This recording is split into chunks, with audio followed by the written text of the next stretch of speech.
inobva kwamuri Andrew Chirima ndiri kutaura nyasha baba kugoneswa nekuchengetwa kwevana venyu muzita raJesu Kristu weNazareta. Amen and amen. Our scripture reading this morning is coming from the book of Genesis 41 from verse 1. Then it came to pass at the end of 2 full years that Pharaoh had a dream, and behold, he stood by the river. Suddenly there came out of the river 7 cows, fine looking and fat, and they fed in the middle. Then behold, 7 other cows came up after them out of the river, ugly and thin, and stood on the other with other cows on the bank of the river. And the ugly and the thin cow ate up the 7 fine-looking and fat cows. And Pharaoh awoke, and he slept and dreamt again the second time. Mwari wakudzwe nekuda kweshoko rawo. Nyandiro andinamate nezvayo mangwanana anaso. Mwari watiwanire nyasha. There is a spirit, kune mweya, kune a demon, rekuti udziviswe kubata chakanaka, udziviswe kuwana opportunity, but unodziviswa result kana kuti kuva successful. Zvafane munhu wekuti unonyatsoona kuti mikana ndiri kuiwana, mari yacho iri kubatika, asi ndaibata chandinozoita chinobuda ipapo hapana. Zanzi Pharaoh wakarota mombe dzakakora 7. Ari muchiroto ichocho ndokubva arota dzimwe mombe dzakaonda. There is no volume. Kana ndichinzwika, let me know. Somebody saying there is no volume. Let me know if you can hear me very clearly so that I can continue. That teacher prayer concerning this demon, and I notice I'm Genesis 41. Mary Moshure, God bless you. Rebecca Chimenya, God bless you. Guys, if you can hear me clearly, let me know so that I can continue. If you can hear me clearly, because I see somebody saying there is no volume. So it's fine. Maybe it's from a side. So, pano paita nyaya ye mombe 7 dzakakora, dzakadyiwa nemombe 7 dzakaonda. The real order ndeyekuti mombe dzakakora ndo dzine ability yekudya twakaonda. As Bible rati Pharaoh wakarota, the opposite happening. Mombe yakaonda ino representa famine, ndo yakamedza ikadya mombe yakakora ino representa maguta. Idimoni ripira datina mate nezvaro mangwanana nhasi. Rekuti how come mombe yakaonda ndiyo ina ability yekudya mombe yakakora, yet iyo yakaonda yacho haichinje kubva yakora kuratidza kuti yadya zvakawanda kana kuti yadya zvinosimbisa. A fat cow ndo iri kudyiwa neiri slim nekakaonda ka thin one. The opposite ndo yaifanirwa kuitika, kuti chihombe chakakura ndo chinomedza kadiki. But Pharaoh warota chiroto chiri opposite, chiri very strange. Zvandarota mombe 7 dzakakora dzakasimba dzichidya hadzo dzabuda murwizi. Asi ndokubva pabuda dzimwe mombe 7 dzauya kuzodya mombe idzodzo dzakakora. Yet mombe dzakaonda dziri kudya mombe dzakakora hadzitaridze kusimba. Tina kunzwa Pharaoh achiti padzakadya dzakakora dzakabva dzasimba, which means that's a picture of a demon. Say interpretation yakaitwa na Joseph, kuti mombe dzakaonda dzino representa famine, dzakakora dzino representa maguta. But when you lack wisdom and understanding, mukana wekuti useve chikafu pa time ino representa mombe dzakakora nguva yemaguta, ukashaya the wisdom, you can still suffer mu famine uri munhu wakambowana maguta. Ndiri kuti kune demon rekuti mari yacho hautadze kuibata, opportunity yacho hautadze kuiwana, but at the end of the day, at the end of the year, at the end of time, hauna chekuti uratidze kuti wakambobata zvakawanda. I don't know kana ndiri kunzwika ipapa. Ndakamusangana nevazhinji vanoti mufundisi ndinamatirei concerning this matter. Ipi yekuti mari ndinotobata, but at the end of the day anditomboziva kuti inofamba sei. Why? Because mombe yakaonda inorepresenta feminine. Even ikapiwa opportunity yekudya mombe yakakora haikore. Chii idhimoni rekuti munguva yefeminine, feminine inokumedzera kuguta. Opportunity iripo, mari yacho uchitobatawo, but pese pauno investa zhinji yawabata inongoenda under the drain. Izvezvi kuti utaure utsanangure kune vamwe kuti ufunge mukana uyu ndindakauwana, tenda iyi ndindakaiwana, ndikatoshanda, mari yacho ndikatoibata, asi chandakaita nayo chinobatika chihombe hapana, asi yaitova mari zhinji. Kurati mari zhinji yamedzwa nemweya wekusaita zvakakura nyange wapiwa opportunity. Mombe yakaonda yakawana mukana opportunity yekutodyawo yakakura yacho, but haina kusimba. Idhimoni, mweya wechina wekuti nyangwe mukana ukauwana. Ndakambonzwa kune shona inoti chidya mafuta chisingakore. That's a picture yekuti hakuna problem yekushaya zvekudya zvakanaka, but your system iri trick, iri dangerous kuti hauna chinotaridza kuti une zvakanaka zvaunodya. I'm sure takamboita come across such people in life wekuti anotodya zvakanaka but body yake haichinji. Kusvika aenda kunana chiremba onoongororwa kuti sei bo zvakanaka zvese zvinotarisirwa kunzi ukadya unochinja, ukadai unochinja, zviri kuitika pauri, but hatisi kuona the result. Mombe yakaonda yakadya yakakora, asi haina kubva yakora. Yakakora mombe iriyo yekuti kana yadya kakaonda ingawedzere kusimba, but yakasimba ndo iri kudyiwa nekakaonda, but kakaonda kacho hakachinji. Ndiri kuti kudii mangwanani ano, there is a spirit, there is a demon yekuti haudziviswe kuwana tenda opportunity kana kubata mari yacho, but unofaitwa result. Demon iro rakambooperaita mutime yaGideon kuti vana veIsraeri vaisiwa vachirima, but kana yangu vaikukohwa maMidhiana ndo vaiuya, maMidhiana ndo vaiuya kuzokohwa. Kurati vanhu ava hauvaudze pamusoro pekurima, hauvaudze pamusoro pebumper harvest. Vane attack inouya during the time of harvest. So wakaipa unozviita tsika iyoyo mukumadhimoni iriko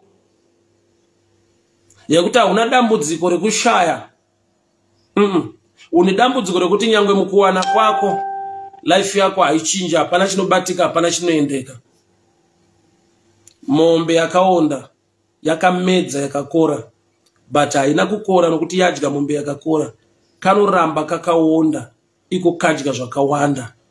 There is a demon yekuti ma opportunities in life unogona kumawana, but at the end of the day ukaudza vanhu unoita uri kunyepa kuti ndo masalary yangu yandinotambira, tenda iyi ndakaiwana, izvi ndakatozvipiwawo mukana ndikatozviitawo.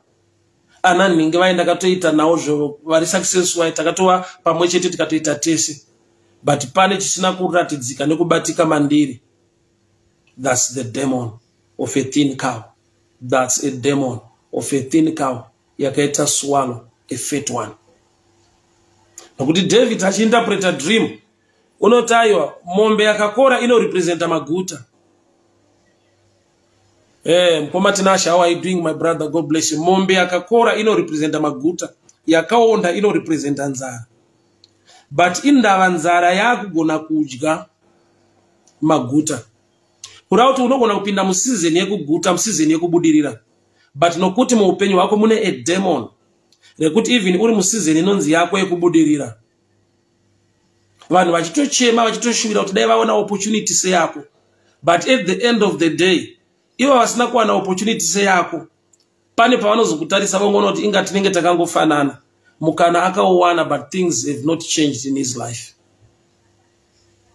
Kune kwekuti ukaenda kune vanhu vanotoshuvira kuti madaenda wana mukana wokuenda wako wakaenda ningi, daenda kawana mukana wokuita zvinoitwa naningi, but pavanozotarisa upenyu hwako at the end of the day, at the end of the year, at the end of season, vanoona sekuti wakaenda hako but unodzoka vamwe vacho vaachiva wavakasiya, yeti mukana wamaichemera mese uripo iwo ndiwo wakauwana, but wakaenda kwawakaenda kwanoshanda kwawakashanda mari zhinji ukabata, but pawakadzoka wakasvika vamwe vako vaachiva muupenyu, yeti vakasara vari mombe dzakaonda, but vakawanirwa opportunity yekuti mukuonda kwavo vane access ekunokudyawo zvakakora.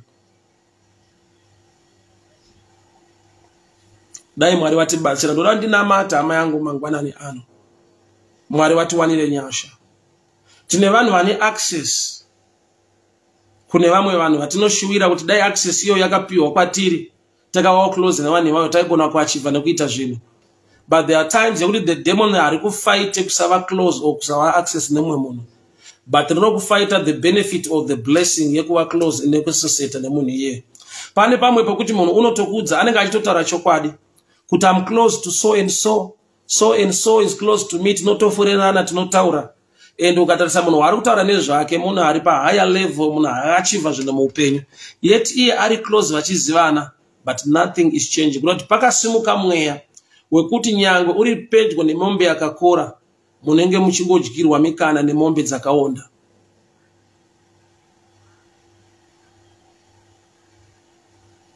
Panopera gore, panopera nguva, panopera season, unogona kutozviona kuti ndandiri pedyo nezvakanaka, ndakawana opportunity yekupinda maitadza vamwe kupinda, but ndakangobuda ndakadaro ndiri the same person.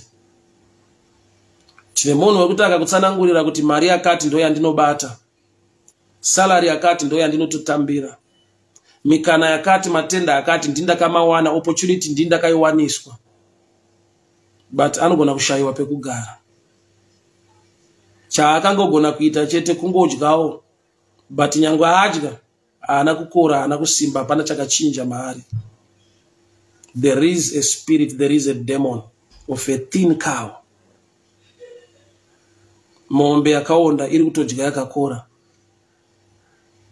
Haina kudya yakakora kuti iyo ikore, but season yepoverty yakupindira museason yesuccess, zvekuti uchitambira mari zhinji une maconnections, but mombe yakaonda ikapinda museason yelife yako. Mr. Mutarisi, how are you doing? Say Nash Pains, God bless you. Thank you so much for tuning in. I'm so humbled to see you online. Thank you so much, say. Mwari vakuitire nyasha zvikuru. So, kune mombe yakaonda yakadya mombe yakakora, but iyo haina kuchinja. Mu life pane pekuti unawana ma connections, connected to people, high profile people, connected to an extent yekuti une access zvinhu zvakawanda, but nyangwe une access nazvo, kune kademoni kemombe yakaonda kanongokudyira ma benefits yemombe yakakora. What am I saying? Hama dzangu muupenyu zviriko zvekuti kune demoni rekuti ari kutirambidza, ari kurwise kubata imwe mari, kune demoni rekuti ari kurwise kuwana imwe opportunity, ari kurwise kusvika pa a certain level, but uri pa level iyoyo unogona kushayiwa chekunongedzera kuti at this level, at this point, nesalary ine matenda esa ndakawana, handina chine musoro chiumbe chandinonongedzera wayo. Kune demoni remombe yakaonda rine tsika yekudya mombe dzakakora. Maybe I'll give you this picture. Unoziva here kuti issue iriko iri kunetsa yemasmall house nekudini nekudini. There are times yekuti unotoona kuti ari kusiwa wacho mumba, baba vachienda kwavari kuenda, wakazvitarisa, that's the picture yemombe yakaonda, but iri kudya rudo rwaifanirwa kuenda kune mombe yakakora. I don't know if you get this picture.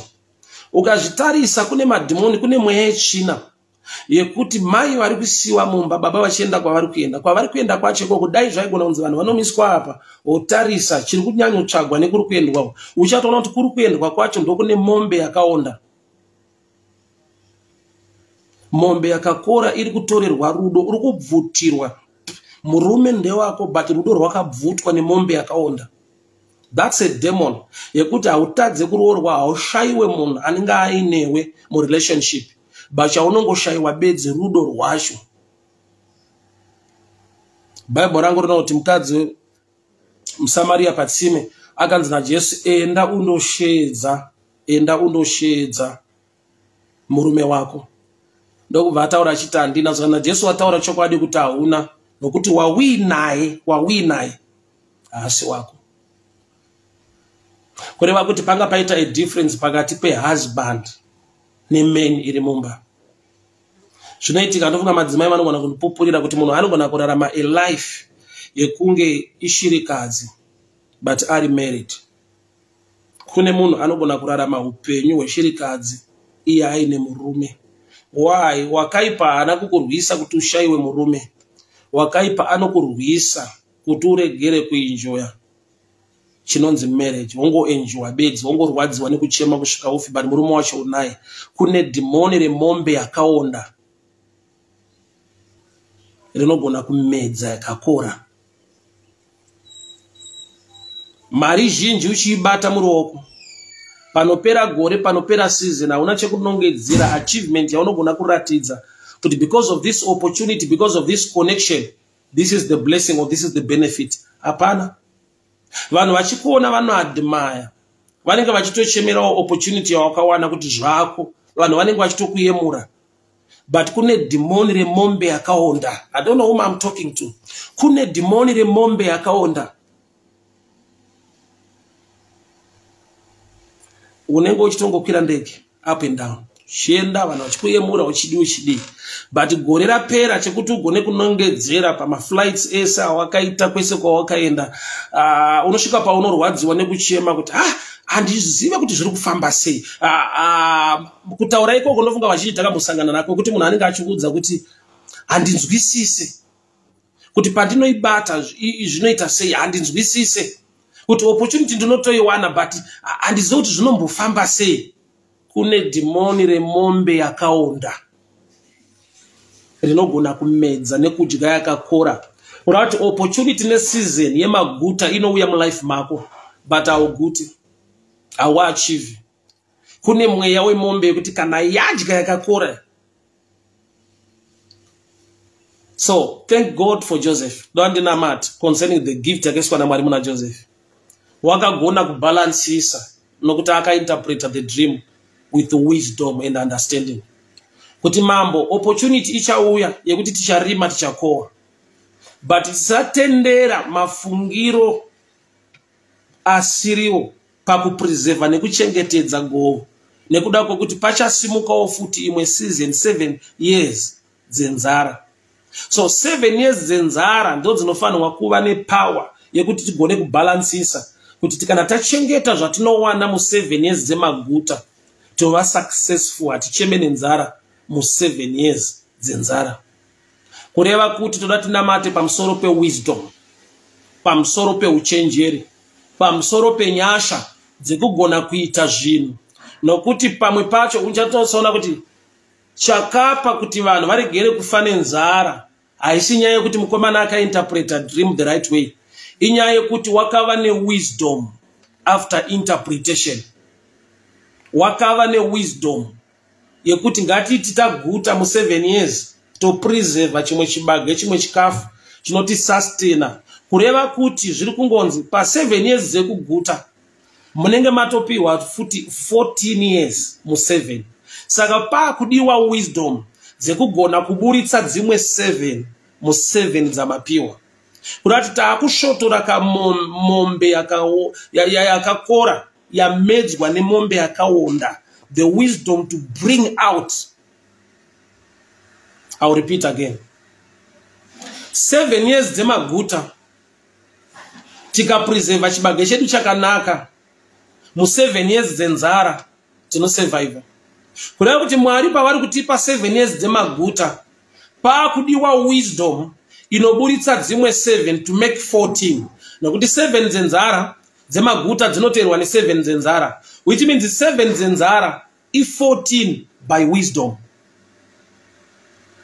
Bible rangu rinoti wisdom is the principal thing. Mwari ngavatipe uchenjeri.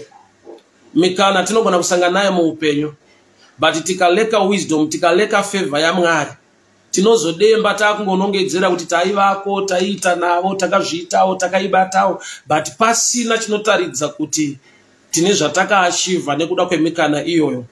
7 years dzemaguta yaiva picture ye14 years dzekuguta.